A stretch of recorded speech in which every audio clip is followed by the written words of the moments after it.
Sa dilim ng gabi, habang hinahampas ng hangin ang bintana, may kakaibang bulong sa lumang bahay ni Lola sa Batangas.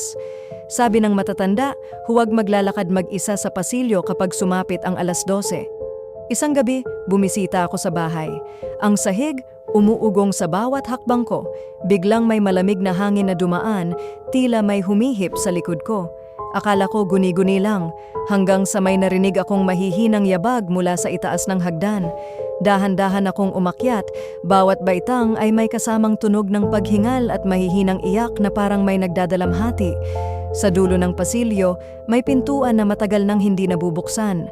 Nang hawakan ko ang seradura, biglang bumukas ang pinto ng kusa. Sa loob, may lumang salamin na may alikabok at bitak. Sa salamin, hindi ko refleksyon ang nakita, kundi isang matandang babae, maputla, nakatingin ng diretso sa akin na parang may gustong sabihin. Biglang nagdilim ang paligid. May malamig na kamay na humawak sa balikat ko at naramdaman ko ang bigat ng presensya. Hanggang ngayon, walang sumasagot kung sino ang multong iyon. Lihim ba ni Lola o may mas malalim pang itinatago ang bahay?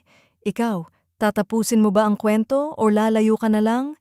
Like, share, at sundan para sa susunod na takot.